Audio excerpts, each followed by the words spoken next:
The Mercer Williams House.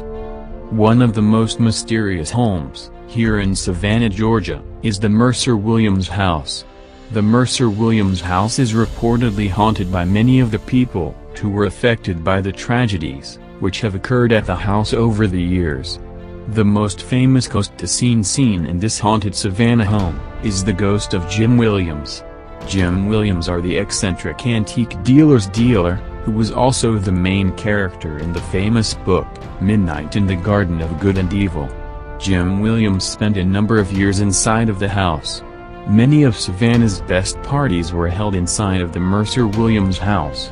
Today, the house is a museum for people who want to take a tour of this famous haunted house. Staff who work inside of the house after hours have reported seeing the ghost of Jim Williams walking the halls of the house. Ghosts at the Pirate's House. On the east side of Savannah's historic district sits one of the oldest, and reportedly most haunted, buildings in Savannah. This building houses the Pirate's House restaurant.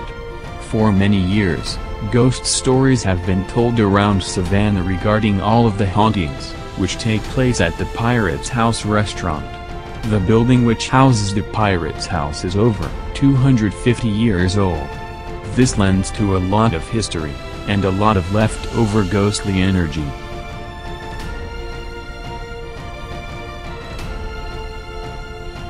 The Oldie Pink House Restaurant. The Pink House Restaurant, which is the Habersham House, on Reynolds Square, is home to some of Savannah's most mischievous ghosts. On our Grave Tales of Savannah Ghost Tour, we will take you to the Oldie Pink House and tell you the stories of the Habersham family, for whom the house was built. We will also tell you some of the spine-tingling stories about the ghosts and hauntings which occur at the Pink House. Perhaps the most famous ghost at the Pink House is the ghost of James Habersham Jr. Mr. Habersham had the house constructed in 1789. His family earned their wealth through cotton and rice farming. Patrons of the bar in the bottom level of the Pink House have reported seeing James Habersham hanging out taking in the scene. As fanciful as it may seem, other guests have had conversations with someone dressed in a style that would have been common in Mr. Habersham's time. They would believe it is a reenactor, until their eyes leave him for a second, and their partner in conversation disappears without a trace.